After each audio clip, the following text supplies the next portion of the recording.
Hey YouTube, it's Adrian. Just before we get you to this video, do me a favor and head over to pageantlaunch.com. We are starting the world's first dedicated pageant review site, and I would love for you to join our launch team. All you need to do is put in your email address. It's completely free. We are looking to make a pageant industry that is safe, transparent, and fair. I know it's like that most of the time, but over the last year, it's become very evident that it's not like that all of the time. So head over to pageantlaunch.com, put in your email address, and let's get you to this. I'm Sophie Wallace. I'm a Miss International UK 2020 finalist, and this is my interview with the Pageant Project.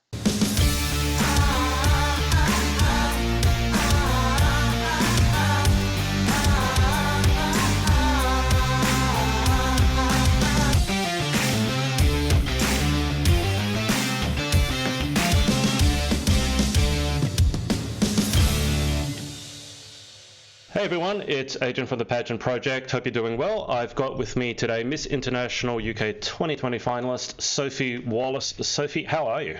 I'm good. How are you? I don't envy your early start this morning at all. Bless you. You're the late shift, believe it or not. So it's like 7 a.m. for me. When I was doing the games night, I was up at 4 a.m. and starting at 5:30. So this is late for me. I've had 2 coffees. I've currently got my third in front of me, so it's all good. Sophie, why don't we start with the easy question? Give us a bit of your background in terms of pageantry and how it's led you to being a finalist with Miss International. Maybe it is too early in the morning for me still. I think you get my drift. Give us your background in pageantry. Of course, yeah. So in terms of the pageant girl system, I'm fairly new. So this is the first pageant girl system that I've ever competed in. However, I've been involved in pageantry now since I was about 15. So I watched it. I was totally in awe of it. I was really in awe of the women who were taking part of it. I loved everything that it stood for, but I was never confident enough to enter. And I was kind of like, you know, it's one of those things that I was just like, oh, I'll maybe give it a bash one day. And then when I was 18, I decided to kind of dive right in and go for a big one straight away. So I entered Miss Scotland, and I came second, which was amazing. Absolutely loved it. And then I competed in Miss Scotland again, a great experience. But for me, you know, Miss International was one of the pageants that I'd watched since I was so young. I mean, I remember Victoria Tooby winning, and looking at her and being like, do you know what, you are really someone who I just think is smashing. You are someone who a lot of young women, especially, you know, who were my age, were looking up to in pageantry. She'd achieved so much, and she had such a great support system around her, and she was really someone that I thought was a real, you know, embodiment of what the Miss International organisation stood for. And so I got to the stage in my life where I am now, where, you know, I took a short break from competing, and I looked at myself and I looked at what I wanted to achieve, and I thought, you know what, no, now really is the time. I feel ready to enter Miss International UK. I feel like it completely aligns with who I am, and so that's why I am here.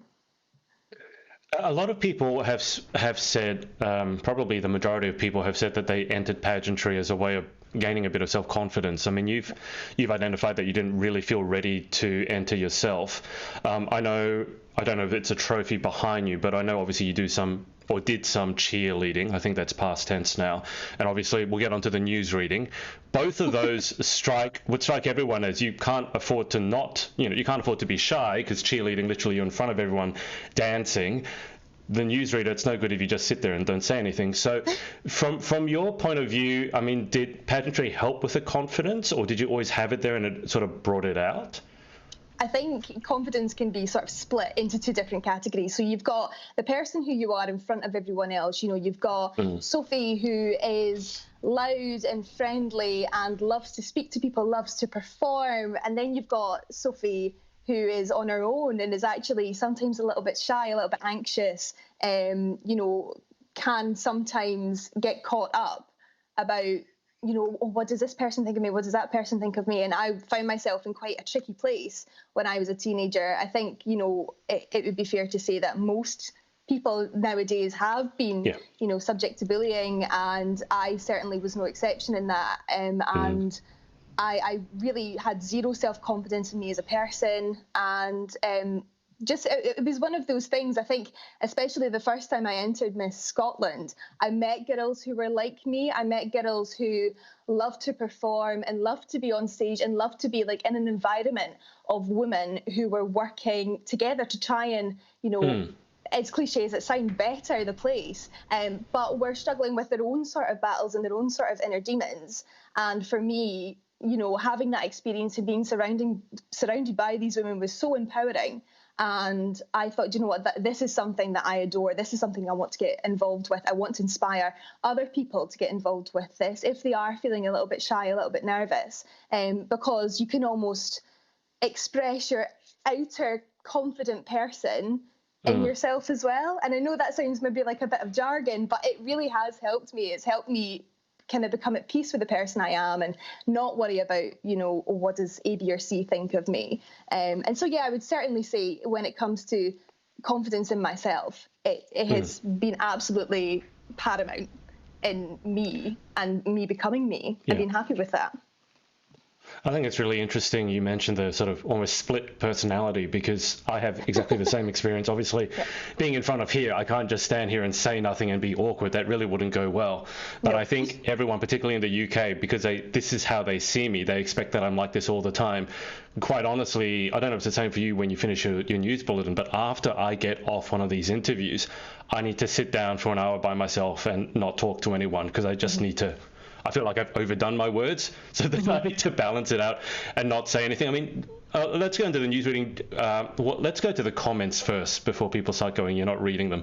So I don't know if you can see them. They're a little bit small. You got Chi Hoang saying, I love you, Sophie. Georgina Cook, go on, Soph. Amy Willow, Destiny Parker, hey, Sophie, go on, girl. Marta Krastovska saying, Sophie, love you. And then you got a couple of famous people, namely Freya Taylor and Olivia McPike. Freya has said, go on, Sophie, girl, you're awesome, and I cannot wait to see you on that stage. And Olivia said, I'm so happy to see you competing again, girl. Wishing Olivia, you the best of luck. Olivia is a huge influence, and I think she knows this. A huge influence in me.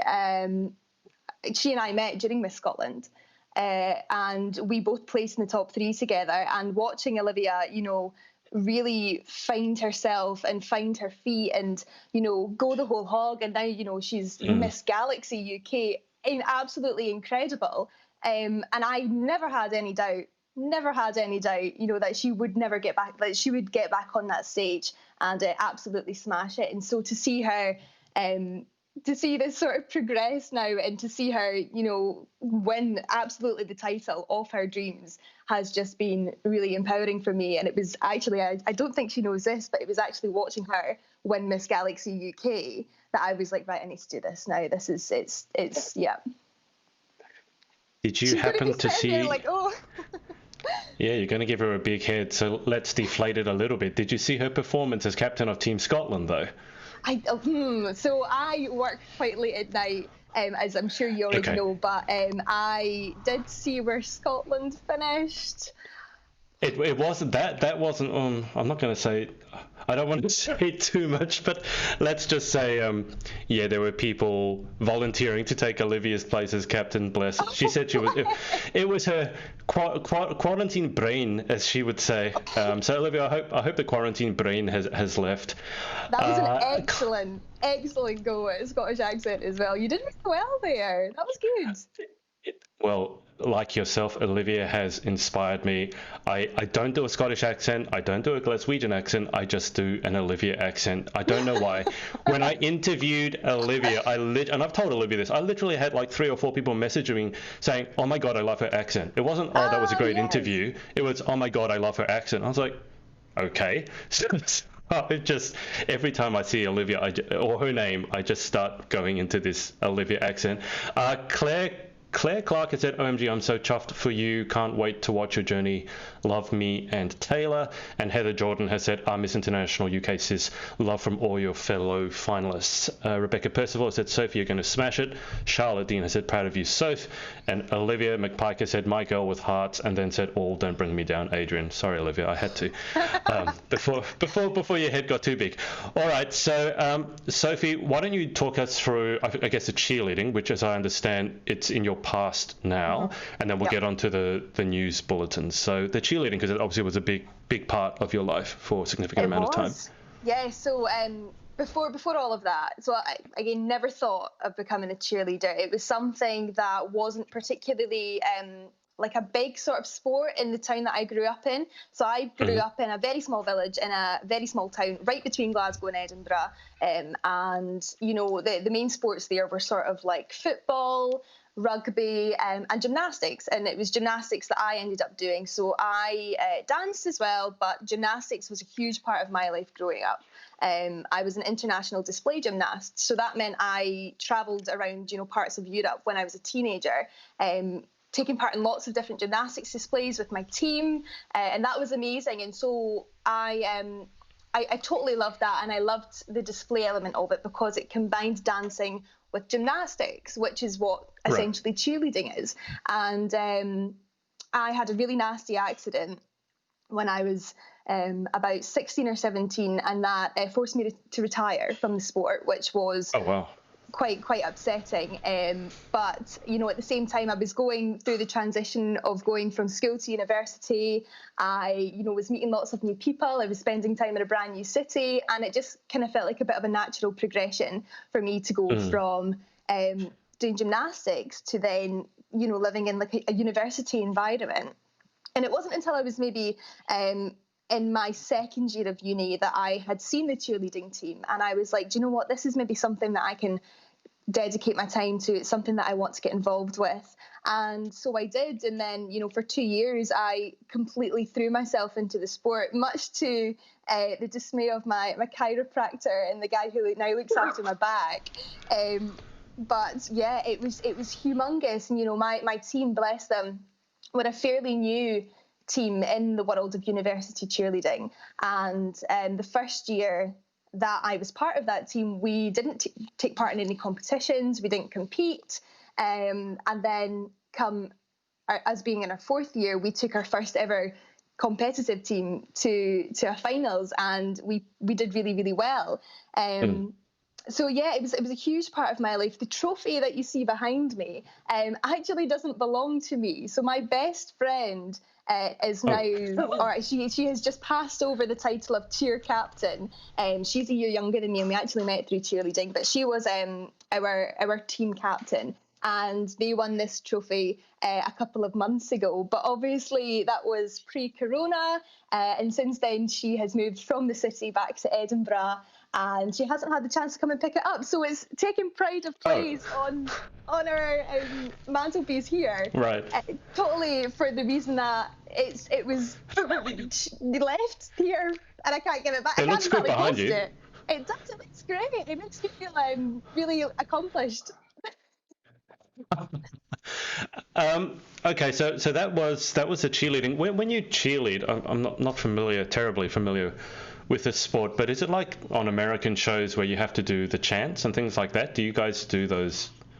Bits and bobs. So different elements of cheer do different things, and the element that I was involved in was called pom dance. So it was more sort of dancey, and it was more, you know, the tumbles that we were doing weren't like, you know, the big hard tumbles that you would see on the telly, you know, lots of flips and stuff. You know, it was more sort of like elegant, free-handed things, if that makes any sort of sense to anyone. But there were occasions where we had to go to rugby matches or go to football matches and do the good old, you know, ruffling the pom-poms and 2, 4, 6, 8 and things like that. Funnily enough, our university didn't have a specific cheer, so it was just whenever somebody scored a goal or scored a try, we just went, do you know what I mean? But yes, we did have to do that. That's disappointing. I was going to ask you to repeat one of those chants. I came up with one myself, which I think some of the girls still use. So I went to Glasgow Caledonian University, which is abbreviated to GCU. CU, yeah. And whenever we scored a try, I would shout GC who, and they would go GCU. So that was probably the only lasting cheer thing. That was my legacy, was the GC who chant. But yeah, I'll take it. I think there needs to be more chance in pageant land. I asked someone this before, and I can't remember who, but there's no chance in pageant. Maybe it's not. Yeah, maybe. Maybe it's not polite enough. Yeah, but we don't have any chance in pageant land. Rebecca Percival. Where am I with the comments? Guys, if you have any questions, so far there's no questions for you, Sophie. There's just lots of messages saying how awesome you are. So guys, if you have any questions, put them there and I'll relay them to Sophie.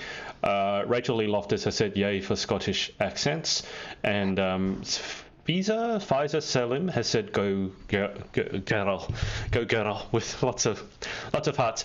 Okay, Sophie, the news reading. This is I think you were the first person I've interviewed.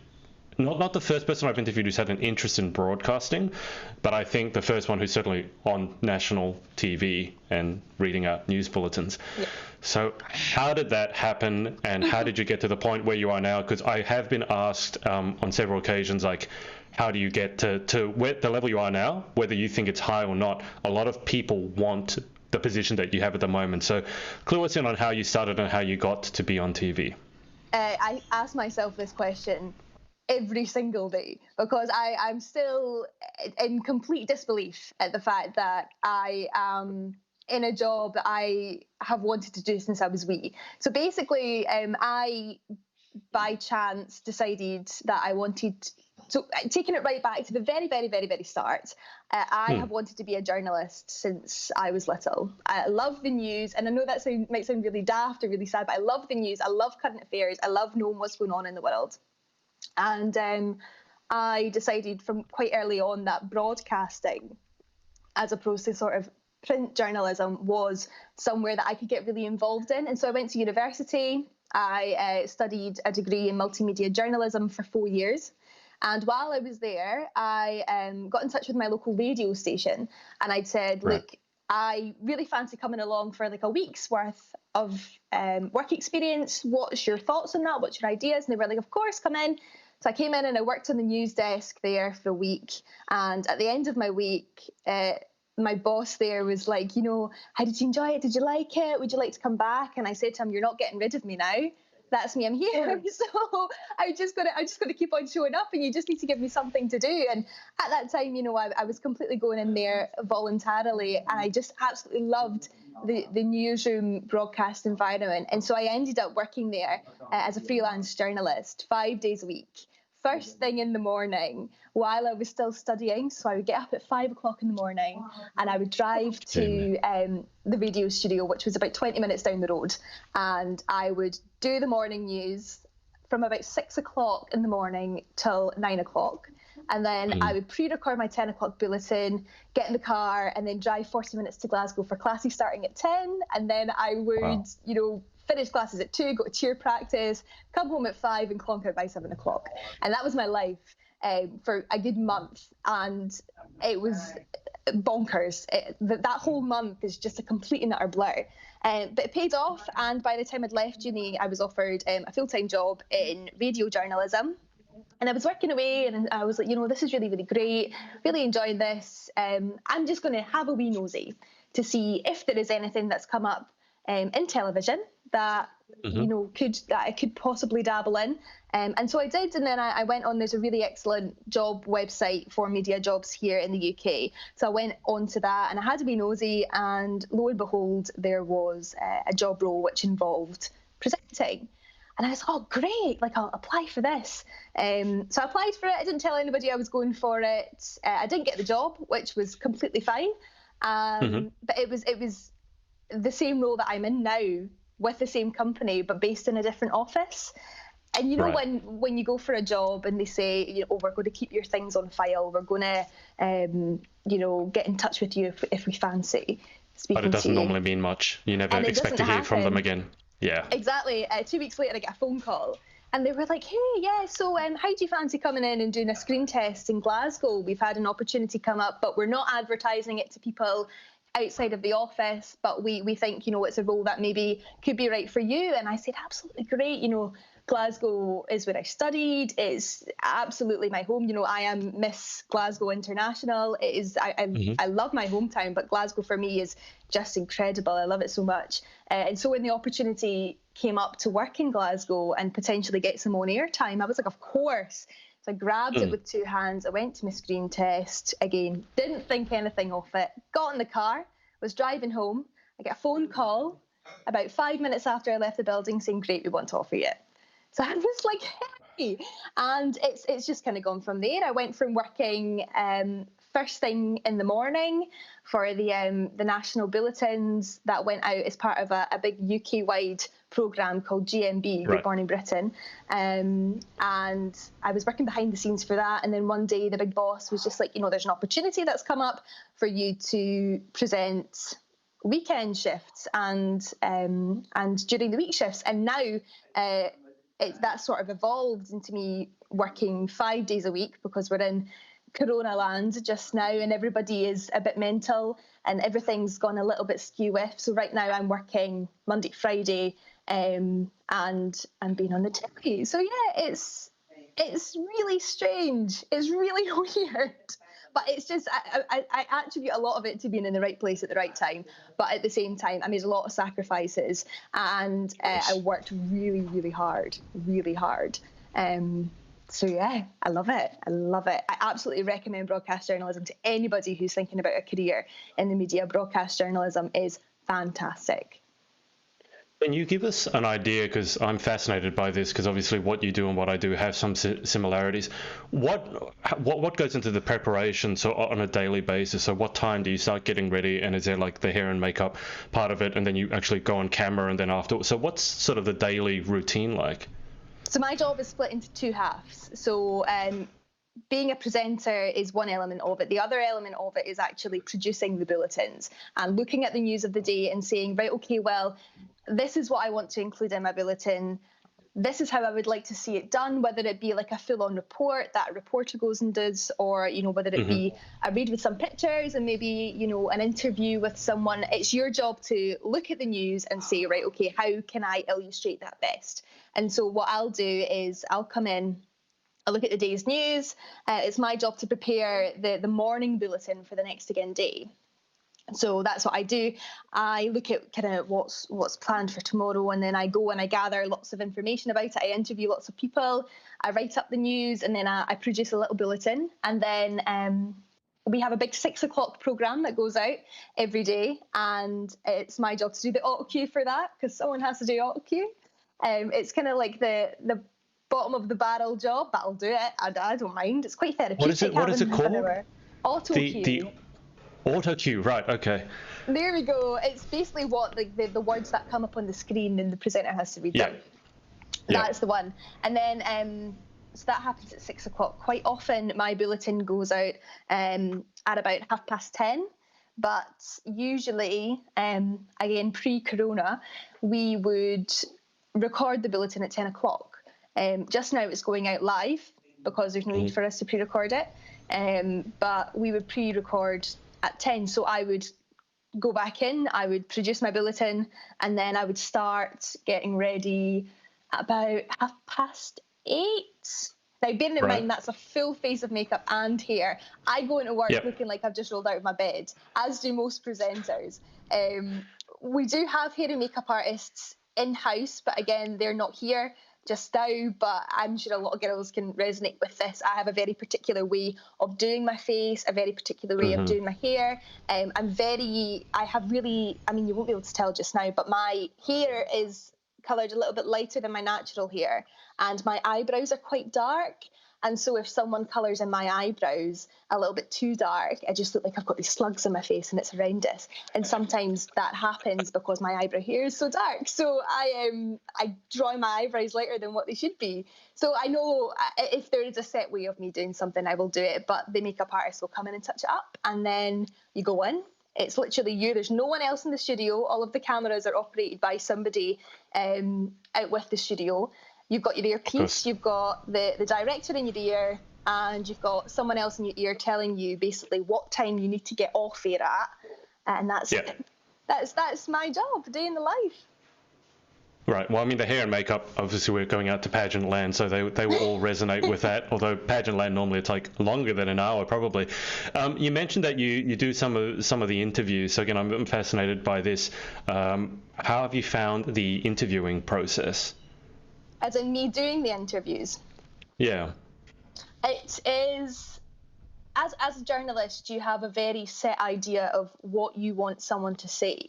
And this is quite good because it can reflect as well in pageantry. You know, when you know in your head that you want someone to say something, you'll ask questions about it accordingly. And so, for example, you might drop a word into a question, you know, would you say that this was an amazing opportunity? And then, you know, the person who's answering could quite often say, yes, this is amazing because. Yeah, I catch on. Yeah. Do you know what I mean? And so it's good to direct it that way. Right. And also, you mentioned that you're going out live at the moment, so I know that you put the cake tear. Oh, no! I was hoping you would bring this up. Okay, right. Is that? I was going to ask, like, embarrassing moments on it. I mean, I've had a few. Mostly it's tech. I drop out halfway through. Like I had Sadie Pullman on, who's a Miss Wales finalist, and our stream dropped out like 3 or 4 times, and I had to go to intermission break. It's just had to restart the call. So what are some of the gaffes that you've had so far in your young career? So cake tear is probably the most prominent one. Before I say anything on this, anybody who knows me will know that I am absolutely here to take the mickey out of myself before anyone else was. I don't take myself too seriously at all. You can't, in the nature of your job, and even in pageantry, you can't take yourself too seriously. But absolutely. So whenever I make a mistake, I'm always the first one to point it out. And if anybody follows my STV work account, there was a cheeky plug in there, my Instagram account, it's very sort of, you know, it's me pulling silly faces in the studio that the camera have caught. And it's all about, you know, keeping grounded and stuff like that. But cake tear has probably been the worst one. So I was running out of time at the end of a bulletin. And I've been working alongside one of our lead anchors, who I really, really look up to. And at the end of the bulletins just now, we're trying to slip in like a little sort of, you know, take care or stay safe, just to kind of reassure people when they're watching. And she always said, take care. And I was like, you know, I really, really like that. I'm going to say that. And it wasn't in my auto cue. I had the PA, the guy who was keeping the timing in my ear. I had the director telling me we're about to go off air, and I panicked a little bit, and I said, that's all from the STV newsroom this evening, cake tear. And that was it. And I remember just as the kind of end rolling credits were running, the director was already laughing in my ear, and we were still on air, and I was like, oh my goodness, and I had to keep such a straight face. And so I thought, do you know what, I'm going to put this on Twitter. I'm going to put it on Instagram before anybody else does, and it is just got to get in front of it. Honestly, and it is just absolutely erupted. I think that is the best one. There was one that came a close second to that. I had a lot of reading to do in one bulletin, and I was coming on to a really serious issue. This was just as coronavirus was kicking off over here in the UK, and so it was like coronavirus, and there was a very anybody in Scotland who's watching will know about this court case, but there was a very serious court case in which one of our former First Ministers was going up on court on some very horrendous charges. So I was so coming into that, it was to some of Scotland's other main news, and I said to some of Scotland's other main loos. And I was like, how am I going to get out of this one? And because it was such a serious story, I had to keep a completely straight face. And I was like, I cannot show anybody that I have just said the word loo on national television. So yeah, I think those two are probably the worst ones. That was awful. I was actually going to ask if anyone realised, because sometimes we all do it when we're trying to get a lot of words out, and we sometimes mix up the beginning letters. Sometimes I actually find people don't realise. If you carry on and you carry on like nothing's happened, people don't notice. But your director, when you said cake tear, obviously noticed. Straight away. It's, No, on you go. Sorry. I haven't had a chance. I really want to watch you doing a broadcast live, but I don't know whether I could watch it here or not. But do you begin and end every broadcast with a certain phrase? Yes. Okay, so just for me, what's the beginning phrase and what's the end phrase? I just want to hear it. So the beginning one is, "This is the STV news. Good evening." So that was my STV voice. Everyone always. So you comments. don't put your name in there. It's No. Right. So it comes up okay. as a little banner across the screen, which seems very cool. professional, very cool. And also when you're saying your own name, you say it in your local dialect. So for me, I say my name and I say Sophie Wallace, and it's quite kind of central sounding, and it's really brutal. I'm like, Sophie Wallace. But the rest of it, I have to speak. No, I don't have to speak, but everybody's got. I always say, when you're on the telly, you speak in your telephone voice, and so you're speaking in your telephone voice, and then you hit it with Sophie Wallace. It sounds really strange. So I think that's why they just scrapped it for everybody. And then as you're leaving, it's usually that's all from the STV newsroom for this evening. Good night, or caked hair if you're me. I think the problem with identifying caked hair is that now you've identified it, I think it's more likely that it will come out again, because you sort of said it so many times. You might actually you might not be able to go back to take care. You might actually think it's now caked hair. No, I'm going to call it now. I bet you this is not the last time that caked hair comes out. It's going to come out in my it'll come out in my Miss International interview or something. I'll end up saying, I'll be walking out, okay, caked hair. Oh my goodness. Oh. Well, it'll be a laugh and a half. Because what happened, our Miss World Australia is famous for singing the wrong song lyrics, right? So there is a song, I don't know if it's a Spider Bait song, called Black Betty. And for some reason, she thought that was cracked lemon. She misheard Black Betty as cracked lemon, right? Which I thought was hilarious. The problem was, the other day I was in the car singing that full bore, as you do in the car, because no one can hear you, and I realized I was actually singing cracked lemon, and I thought, oh my god, it's caught in my brain. So now, see, this is why I say, now that you've said it so much and you've identified it, I think you might actually say it and not even realize now that it's a mistake. I think you might just say caked hair, and someone will say, did you realize you said that? It's like, yeah, what's wrong with that? And it's like, oh. So I'm calling it now. Yeah, there were some comments on Twitter that were like, that needs to be your sign off now. You need to say that every single time you do a bulletin. So I feel like everybody's just like, you need to. I'll end up doing it. I completely agree with you. I think it's going to be planted in my subconscious now, and I'm just going to end up saying it. I can't wait. I absolutely can't wait. All right, let's take some questions. So guys, apologies for not getting to the questions before that. If you have any more, put them in. But Heather Jordan has asked, what are you most looking forward to for the Miss International UK finals?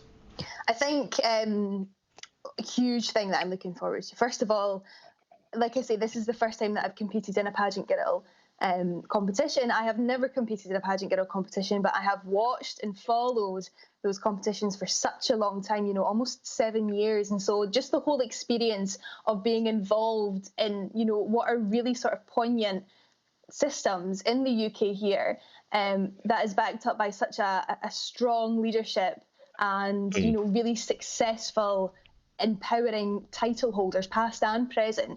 That is going to be a huge thing for me. And the other thing, and this might sound very, very cliche, is I can't wait to meet the girls. The Miss International UK finalists all have a group chat. And it's so lovely to see that there are so many of them tuning in and showing their support, which I just think is great. And, we've kind of all built up this wee bond, and we Skype each other twice every week. And it's just going to be so nice to meet each other finally and just have a really great weekend together. And it's just, that is really what I'm looking forward to. So I can't wait. I really can't wait. I just want to sneak in a cheeky challenge. Obviously, the Scots say girl. You guys have an extra syllable in there. Is it actually possible for you to say girl? Girl. No. Without the extra syllable? You actually can't. Girl. Girl. Girl.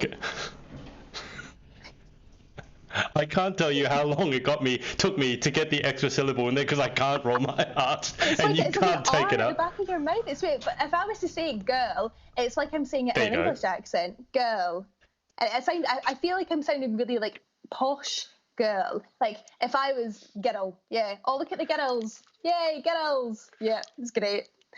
When you sing, though, do you sing in what accent do you sing in? Because I was having this conversation with someone the other day. So I don't think I could sing in a Scottish accent. Do you sing in a Scottish accent or like an American accent if it's an American song?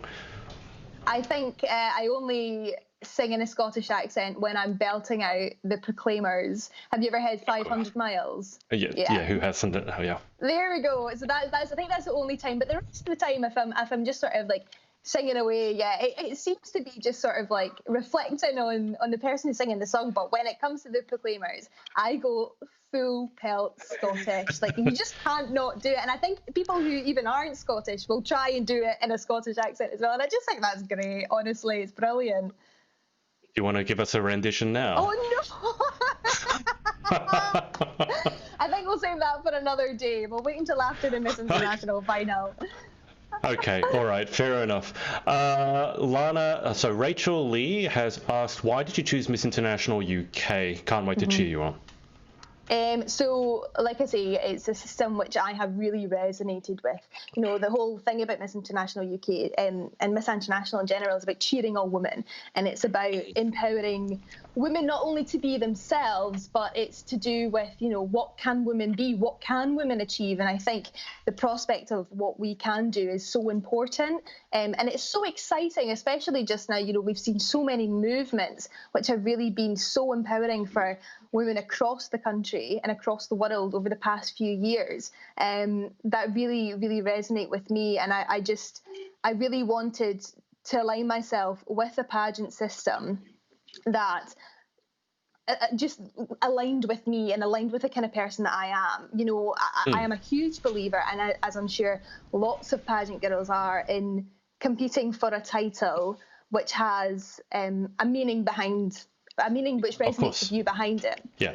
And so it was important to me that I wasn't just throwing myself into any other competition. I wanted to throw myself into a competition which I knew I could resonate with and that I knew I would just absolutely adore. Lana Taylor has asked, would you do Miss Scotland again? Miss Scotland is a little bit different to pageants that are very prominent in the rest of the UK. I think my time with Miss Scotland might be over, and that's purely because I was a completely different person when I entered Miss Scotland. I think Beauty with a Purpose is incredible. I think Miss World is incredible, and the girl who won Miss Scotland this year, Karen Matthew, is just such a fantastic representative for Scotland. She has just been absolutely incredible, and you know, I think it's important that when you are a title holder that you do justice to that title, and that you work, really work your butt off to do what you can with your title and try and make a substantial change. And Karen really has done that. And so for me, you know, looking back at my Miss Scotland experience, I really enjoyed it. I think the second time that I competed, I put a lot of pressure on myself purely because I had placed so well a few years before. And I think it would be natural for anybody to do that.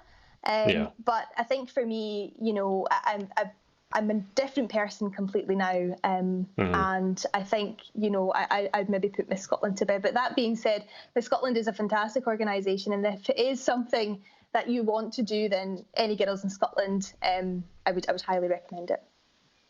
I think it's very difficult placing second or first runner-up in a pageant and then going back the next year, because it's very difficult to improve on that. There's only one way to improve on that, and everything else can sort of seem like you're taking a backward step, which obviously is not the case, but that first runner-up placing can be very tricky. Rachel Lee has said that she's buzzing for your on-stage intro at Miss International UK, so do you want to practice your on-stage intro with us right now? So am I right in saying that it's your name and your title? Yeah. Probably. I'm Sophie Wallace, and I'm your Miss Glasgow International. Sometimes I have to insert an interesting fact, like a random fact. So what would be the random fact that you would stick in there?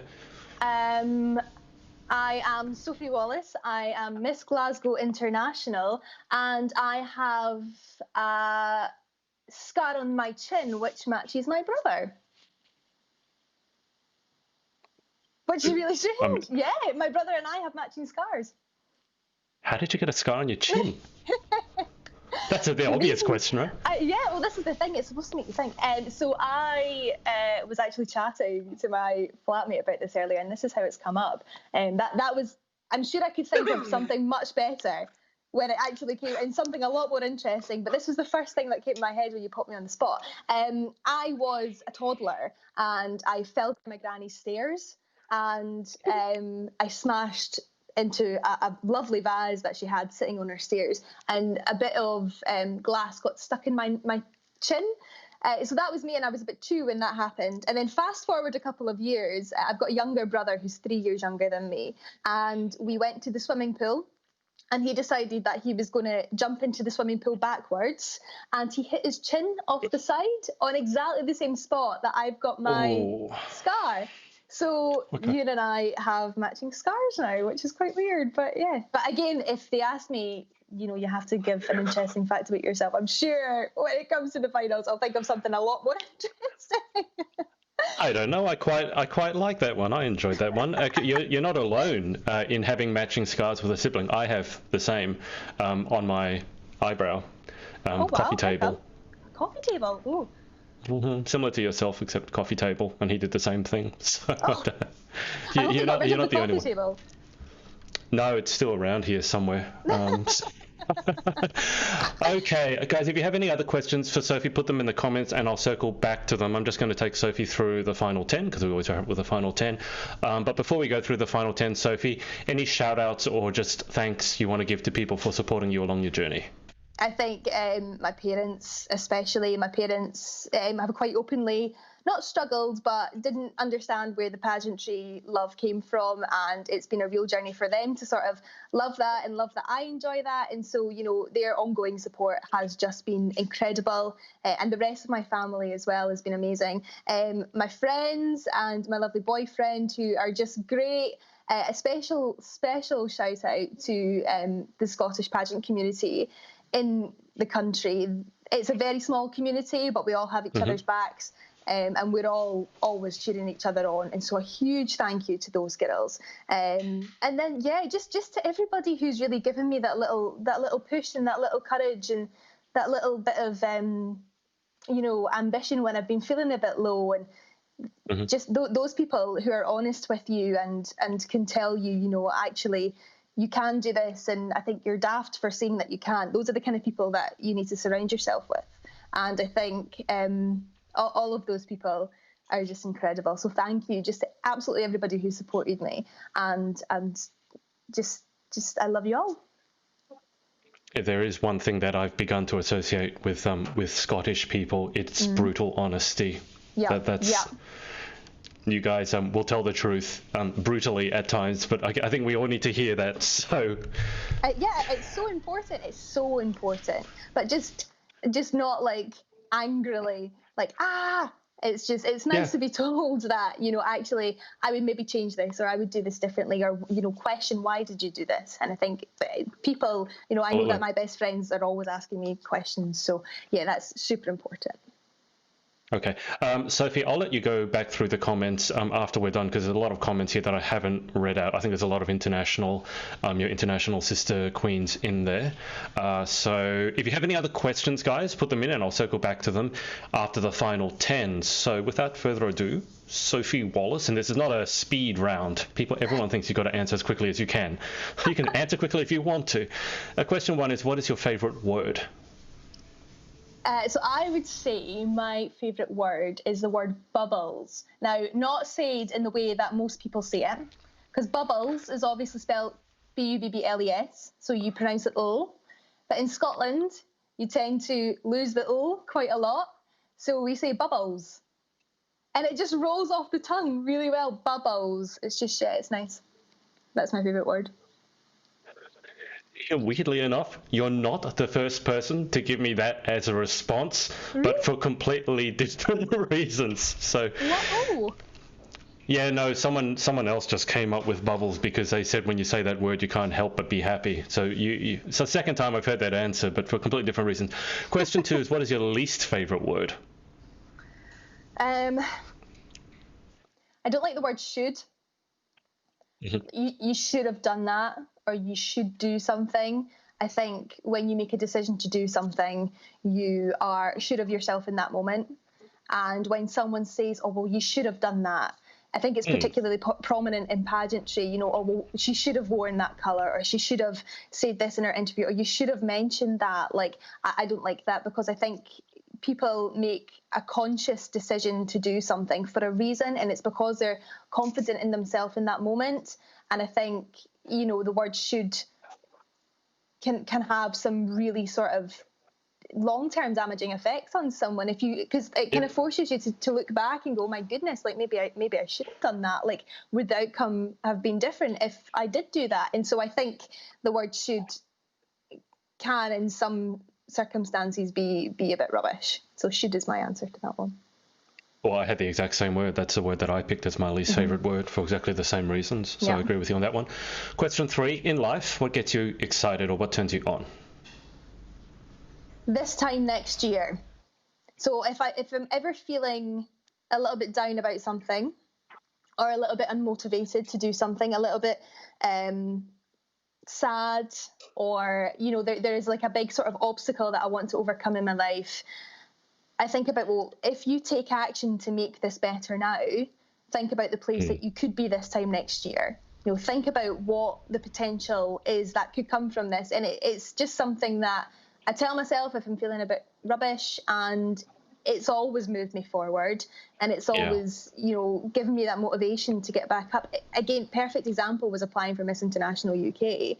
You know, I thought to myself, well, if I do that, where will I be this time next year? What can I look back and reflect on and say, actually, I'm proud of what I've done. I'm proud that I managed to make substantial changes. I'm proud that I got to, you know, work with my platform. I'm proud that I got to do all of these things. And so the prospect of me looking back in a year's time and saying, well, actually, I'm pleased that I did that, and I'm pleased that I gave myself the push to do that. That's really empowering for me. I really like that, because at the moment a lot of people are struggling with motivation, obviously. And, you know, in a year's time, hopefully when this is all blown over, we're going to look back and go, some of us would have made the most of it. Some of us will probably look back on this time, because a lot of us have more time on our hands than we're used to, and not all of us are using it to the best effect. Sophie, you mentioned your platform, and we didn't actually cover that. So can you quickly just explain your platform, because that's important? My platform is a little bit, it's been called obscure, and I don't think it's obscure. It's actually a very important issue, not just in Scotland, but across the UK. So I work to raise the profile and raise awareness of unpaid carers in the United Kingdom. So an unpaid carer is somebody who looks after a relative or someone very, very close to them, completely free of charge. And the reason that they have to look after them is because that person can't live independently. Carer centres, especially in Scotland, are extremely underfunded. And quite often they're a lifeline for people, especially people who are my age, who are thinking about their future careers or thinking about, you know, this is what I want to do with my life. Quite often their caring role is a barrier, and quite often they're embarrassed about their caring role, but what they don't actually understand that they contribute not only millions of pounds to the economy and to society every single year, but they are also the absolute unsung heroes. And I think their responsibility and their role as unpaid carers just now in this pandemic has been amplified more than ever before. And so it is so important that we ensure that unpaid carers can get access to the support they need, can get access to funding when and should they need it. The UK government has just granted millions of pounds as a top-up to unpaid carers across the country. But, you know, that doesn't mean that the issue is going to go away. There are always going to be unpaid carers in the UK. There are going to be unpaid carers across the world. And so it's really become my role, you know, over the past maybe 3 or 4 years, I've worked with my charity Carers Trust Scotland, and it's really become our role to ensure that every single unpaid carer feels like they are valued and knows where to go for support, and that's I'm super passionate about it. I absolutely adore it. I adore the work that they do, and hopefully through all of this I can make some substantial changes to some people's life and make sure that they know that they're valued now more than ever. Absolutely. And as you said, at the moment, it's magnified tenfold with everything that's going on. So it's a very poignant issue at the moment. I just see Chloe Lake has dropped in the chat. Chloe Lake did tell me she's a huge fan of yours. If that makes your day. I'm a huge fan of Chloe. She knows this. mutual fangirling. I love it. All right, back to our final 10. Question 3 is what turns you on. Question 4 is what turns you off. I think... and I'm sure this is an answer you get quite often, it's just people who are generally quite rude. I worked in hospitality for a while, and there are some people who will not speak to you like a human being. And I think, I am a huge, strong believer. I mentioned earlier on that I was bullied, and that has taken a really profound impact on me. And so I'm a huge believer, if you don't have anything nice to say, you don't say it at all. And so I think that goes not only for kids who are at a very young age, but that goes throughout your life. If you do not have something to say that is pleasant or is going to make somebody's day better, then just don't say it, because you have absolutely no idea what somebody is dealing with. And so if you actively choose to be rude to someone, I think it's very hard for me to respect you as a person, because you're choosing to upset someone and make their day a little bit harder. And so I would say rude people in general. I can't. Question 5: what sound or noise do you love? This is going to sound very cliche. I love the sound of the STV News jingle. So the song that plays at the start of our bulletins is great. It gets me so excited, gets me pumped up, gets me ready to go. I'm like, hello, I'm here to address the nation. I love it. It's great. If you haven't seen the Cake Tear video, it's right at the end of the Cake Tear video. It's great. Oh. Okay, because I was going to get you to sing it for us, because I didn't think I'd heard it, but okay, I'm going to go back and watch the Cake Tear video. Question 6: what sound or noise do you hate? I feel like this changes. Right now, so I live in an apartment, and we have neighbours from all angles, and I'd say the sound that I hate the most just now is the sound of my next door neighbour doing DIY at 7:30 in the morning.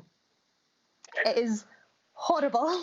It is, and it's not even as if it's like they're just like nailing up like a little shelf to the wall. You can hear them drilling, you can hear them battering, and with the nature of my job, sometimes I don't get home until midnight. So 7:30, I'm waking up just now with proper like DIY SOS next door to me, and I'm like, oh no, I just want to go to sleep. So yes, I would say right now the sound that I hate the most is certainly impromptu DIY first thing in the morning. Okay, and hopefully your neighbour is watching this and will stop said impromptu DIY. Question 7: if you could have any one superpower, what would you pick and why? I'd love to time travel. I would love to time travel. I think if I could go back, so to be a little bit vulnerable for a moment, so I'm 22 this time. 10 years ago I was 12, and I was going through a really, really rough time, just with bullies and self-confidence, and I really didn't feel good about myself at all, and I didn't feel like I could achieve anything. And I thought, not only my goals as a human being, but my goals in my career, because my career's always come first for me, that they were very much out of reach, and I would just love to go back and tell her, do not worry, you're not doing anything wrong. You are absolutely acing it. You're going to make mistakes, that's fine, but you're going to get there, and it's going to be amazing, and you're going to be sitting chatting to the Pageant project in 10 years' time about how you've made it. So definitely do not worry. But yes, time travel for me. And plus, I'd also love to go back and go to things that I've maybe missed in my life. Like, I'd love to go and see a Beyonce concert. I mean, who wouldn't? Love to go back you and have such altruistic and nice things. I probably just want to go to the future, see what the stock market's done, come back and make a lot of money. So I I love it. You've got Evangeline Elshmanar dropping in saying, can't wait to meet you, Sophie. So Evangeline's over in Canada. I hope it's not actually, isn't it? Anyway, it must be super early or super late for Evangeline, bless her. Well, she got the time wrong, and we ended up having our interview at 3 a.m. for her. I think it was 3 or 4. She thought it was p.m. She misread it, and she didn't get back in touch with me to change it because she didn't want to. We ended up doing it at 3 in the morning. Question 8. What occupation other than your own would you most like to attempt? I'd love to be a teacher. I actually came across a tweet earlier on, and everybody, it was a thread about how English teachers had changed people's lives. And for me, I know that my English teachers, I'm a journalist, it was pretty obvious that English and drama were both my favourite subjects. And my English teacher for me he pushed me to my absolute limits, but there is no way that I would be the writer that I am today if it wasn't for him. And so I would love to have that impact on a young person's life and say, I managed to inspire them not only to choose their career, but to write better, to become, a better journalist or anything that they want to do. So yeah, I would say definitely teaching. I just think teachers are incredible. Absolutely, I hold my hat off, take my hat off to anybody who's a teacher. Question 9. What occupation would you definitely not like to attempt? I think I would really struggle to do anything involved with medicine. And that's not simply because of what's going on just now. I think anybody who works in the NHS here in the UK is just absolutely incredible. I think I've seen a couple of people chat about it before, but every Thursday just now at 8 o'clock we stand up and we clap for our NHS and we clap for our key workers. And I just think I don't even have any words. The sacrifices that they make just now on a regular basis. They go to work every single day, not knowing if they're going to pick up this virus, not knowing if they're going to take it home and infect their family with it. I just think is so selfless. It's just they're just incredible. I'm actually struggling for words for them because they are just so amazing. So not only would I not like to work in medicine or be a doctor or a nurse for that reason, but on a slightly happier note or a slightly more lighthearted note, I absolutely am petrified of getting my blood taken. And so anything to do with veins or blood or I don't even think I'd make it through 3 hours on a ward in usual circumstances. No, thank you. So it's a needle phobia? It's a veins phobia. Specifically veins. I don't even like saying the word. I don't honestly see the word. So when I was younger and I was at school and I had to wear shirts, I wouldn't be able to sit with my arm facing up the way as if like you were going to get your blood taken, because it would genuinely give me the heebie-jeebies. So I would have to sit with like completely covered arms, like sometimes have like my jumpers over my hands if my veins were. I can't. And sometimes I see a lot of ladies talking about how they, or just a lot of people talking about how they really like people with really veiny arms, it makes them look really, no. For me, that's all I can. Nope. Pass. Can you trace that back to where that begun, or is it just a random? It seems like something that must have a reason. It's very specific. Okay, I think, so there is a soap in the UK. This is really grim. So if this is really, really grim, as in like a soap opera. So there is a soap opera. I thought you meant there's a soap. Like what? Okay. No. So there's a soap opera in the UK called Emmerdale, and it's based on a farm. And I think I must have been about 7 or 8. And just before Emmerdale came on, it went to a break, and then it was coming back from the break, and it said, just to let you know that there's some gory images, or gory scenes in this. And basically, one of the characters in it had gotten his arm trapped in, like, it was like a tractor or a combine harvester or something. And they basically showed his arm, like, dangling from this piece of machinery, and then like all of like the tendons and all of the veins and like it was like shredded back to his body, and like that I don't think it's ever been something I've been able to shake, and I've not watched Emmerdale since. I mean, you can still remember it now, so obviously you haven't shaken it. Oh, that's made me hungry. Want some? I haven't had breakfast yet. Get some bacon in me. Rachel Lee Loftus has said, love heebie-jeebies, best Scottish phrase. I didn't know that was a Scottish phrase. I know I've used that phrase myself. I didn't know it was Scottish. Final question. If heaven exists, what would you like to hear God say when you arrive at the pearly gates? Good job, Soph. Good job. I think that'll do me fine. I think as long as, for me, a kind of fulfilling life is one in which I'm happy. And again, that sounds really cliche, but I think, materialistic things aren't really something that I place a lot of emphasis on in my life. I just want to be happy. And I am starting now as a young woman to find my feet and be happy and just really sort of embrace everything and appreciate everything. And so when I get up there, if it is the way it goes, if he takes a wee nod and tells me, good job, Soph, well done, that would mean an awful lot to me, and it goes to show that I was doing something right. So fingers crossed. Perfect. Okay, as I said, Soph, I'll let you go through the comments afterwards and reply to them yourself. But thank you so much for your time. Thank you so much for having me on. It's been great. I can't believe I was so nervous at the start. Oh my goodness.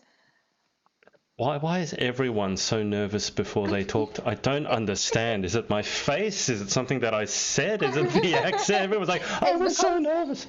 It's because that we're getting you up first thing in the morning. We're like, oh my God. Like, I know I'm super cranky in the morning, so I take my hat off to you for getting up so early and being so talkative. Oh, good for you, Adrian. Honestly, I think it's great. I don't think it would go particularly well if I was cranky doing the interviews. Maybe one day it'll happen and some poor pageant queen will get it and then end up in tears, but hopefully not.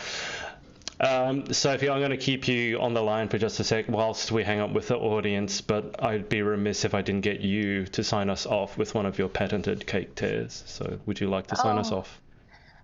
Thanks for watching, and cake tear. Perfect. All right, thanks guys for watching, and we'll see you next time. Thanks, dude. Hey guys, it's Adrian again. If you like this video, make sure to like and subscribe, and remember to head over to pageantlaunch.com and join the launch team for our pageant review site. All you need to do is put in your email address. Thanks, and speak to you next time.